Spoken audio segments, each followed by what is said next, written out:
Hello, everybody, and welcome to another topic discussion here on the channel where I'm just going to be giving my thoughts and experience on a given issue and hoping you, my audience, continue the discussion in the comments down below. And that's gonna be one of the most discussed angles of storytelling I have seen come to the forefront of like the cultural zeitgeist since the adaptation boom began. Whether or not medium actually matters and what benefits various stories get from being told within their selected mediums. Now, there are far more mediums than I'm actually going to be discussing here in this video. It's not as simple and straightforward as like books, shows, movies. There are graphic novels, web comics, audio dramas, hell, even video games certainly count. What I'm going to be focusing on instead of just listing all of them though is what advantages at least the most popular give their specific material and why it can be so difficult to take something that thrives in one and shove it into another. Now, I would consider books to be the most just evened out max stat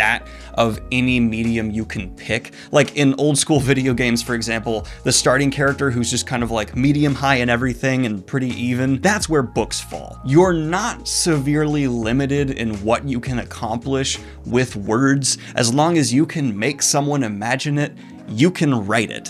In terms of bringing a story to life for the writing medium, one of the largest hurdles is rapidly dying away. Where it used to be there were just the publishing houses, and if you wanted to get a book out there, you had to rely on them, and my God, was that not an easy task to undertake. But now with the advent of the internet, you can get it out there quite easily, and self-publishing is an extraordinarily valid option that has worked out to make some people unbelievably successful. So with that disappearing with time, what you're left with is just learning how to write a story well. And there is a larger discussion to have around prose and the standard and how it's changing as we have had the self-publishing boom. But one correlation I've also noticed over time is how if you have written a book extremely well with high prose, that higher bar for the representation of the story and the telling of it will often come over to adapting it to other mediums so that the fans themselves will have a higher standard for how the visuals are handled in a movie, in a show, even in a game. They want that same extra immersive experience because that element of the writing they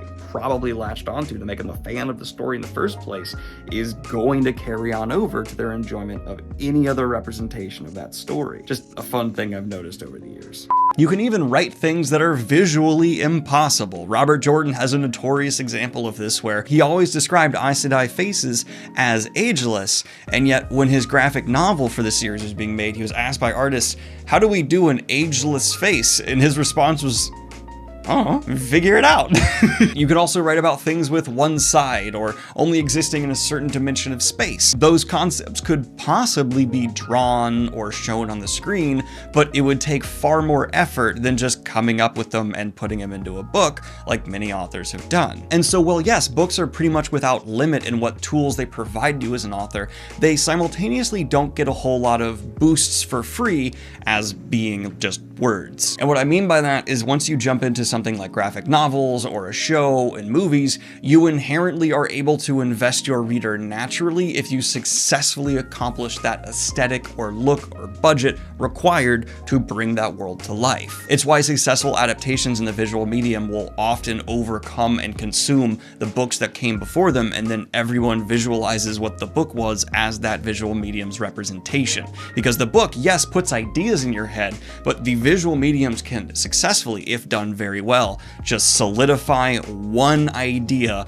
of what everything should be, and then that just consumes what came before it. I think the biggest examples of that would be Peter Jackson's Lord of the Rings, because oh my God, there is a pre and post Peter Jackson view of what the Lord of the Rings looked like if you look at the original artwork versus the artwork Peter Jackson pulled from versus the final product of those movies. Most people now just view Middle-earth as what the movies presented them. Same thing with Harry Potter. In fact, there are direct contradictions between the actors who portrayed the characters in Harry Potter and how they're described in the book, but I would bet 90% of book fans, 90+%, just visualize those actors. That angle that visual mediums get is so beneficial at drawing in viewers But it's a double-edged sword, because poor representation, or representation that garners backlash, can cause your book audience to turn against you, and that's where the first big restraint for the visual mediums especially comes into play. Budget and vision. If your vision goes against too strongly what the author presented, you will immediately get audience pullback, or if you're just not provided the budget to actually create on the screen or in the panel something that looks satisfying, appealing, enticing, atmospheric, then again, you're going to garner backlash. There's a resource requirement for visual mediums that's not guaranteed, even today with the amazing things computers can do. And then interestingly enough, we have video games that bring in an actual whole other side to the storytelling concept that no other medium has to deal with, and that's gameplay. Game designers have to balance telling the story, building the world, showcasing it, and actually crafting the means for you to satisfyingly move through this world while balancing the freedom they can give players to experience this world and balancing the baggage that comes with of having to fully realize the world, which is a massive resource drain. Video games can actually let you, the fan, stand in Middle Earth and move about it in a way that no other medium can, but that's a big task to ask. And of course, if a story is created within any of these mediums, they're going to be taking the benefits and disadvantages of their given medium into account and adjust, if the people creating it are intelligent, to take full advantage of these mediums they're within. And I believe it's why transitioning into books is the easiest for everybody. Because again, there's not many disadvantages to writing a book, and if there's already a visual medium it's in, there's really nothing that could be impossible to just write about. Your only constraint is getting an author who can do the story justice, understands the material, and that is a challenge, but it's not as big as necessarily, let's say you've written Malazan. Now you need to show it all. Malazan, in my opinion, is the best example of something that would be unbelievably difficult to adapt, because unlike what a lot of modern fantasy authors are doing, Erikson did not take into account the idea of adapting his books at all while crafting the world or telling the stories. And so to successfully tell the story of Malazan Book of the Fallen, the Goliath undertaking it would be is an inevitable result of the total freedom Erikson had. He jumps from continent to continent, telling stories of just impossibly large events involving tens of thousands, hundreds of thousands of bodies, showing that even in terms of the hardware required to run it on a system in a game is huge. And I don't think many people would find a 16-bit side-scroller to be a satisfying way to represent Malazan Book of the freaking Fallen, because books with their freedom can tie in a perception, a tone, that would then demand a certain type of video game. Like, if you ask people, hey, what kind of Mistborn game do you want?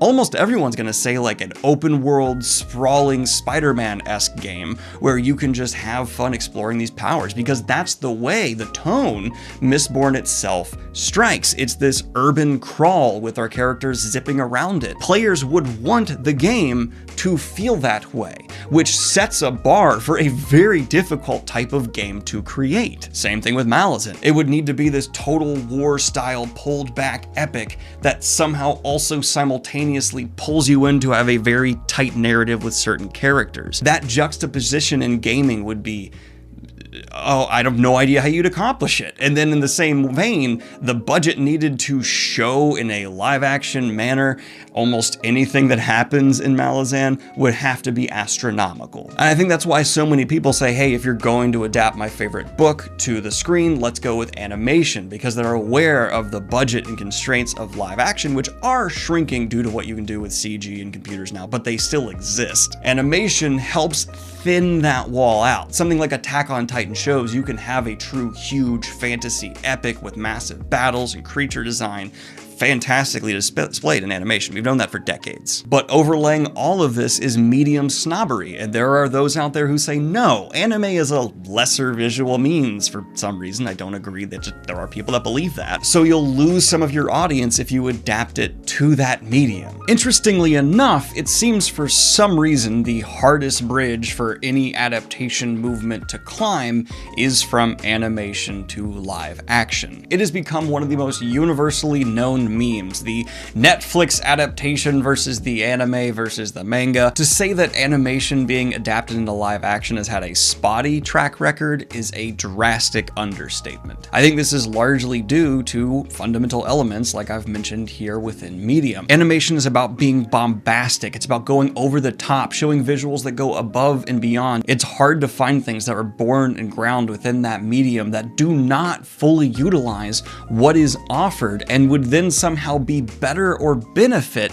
from pulling it back. There's arguments to made for some of them, like Attack on Titan, which is more gritty and held back, but even then, what would you really gain from bringing it into live action? You could argue like, oh, we could crank up the horrific elements because if things look realistic and actually representative of our own life, you do apply more of that fear.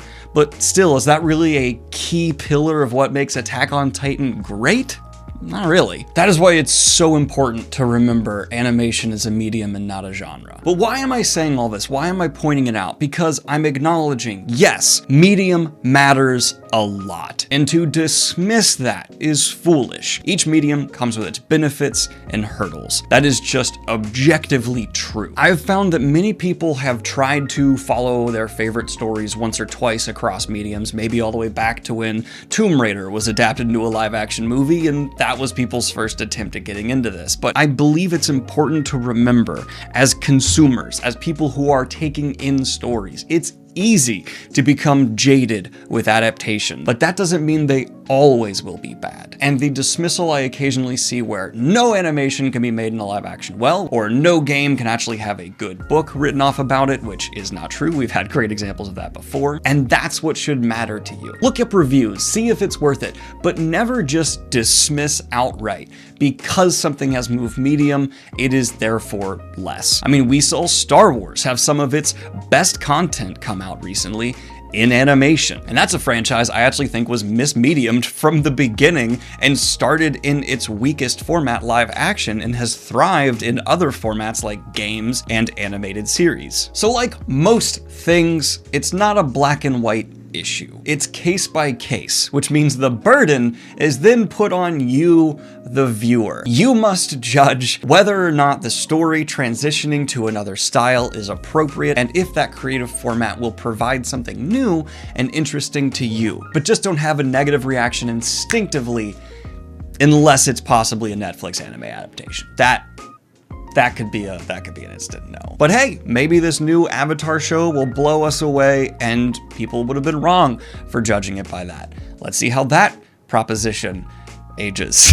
But I want to leave you, the viewer, with the task. Let me know what your favorite franchise is of all time and what medium it started in, and where you would like to see it adapted to. You can't say nothing. Thinking of that though, what would be the biggest hurdle for those adapting it? I'd really like to see your thoughts in the comments down below. But this has just been my ramblings about the importance of medium and how it should matter in the creative process versus the consumer process. Like and subscribe if you have not already, and hit the Patreon if you want to support what I do here. Check out my books, which have not been adapted into anything, except for the books that they are.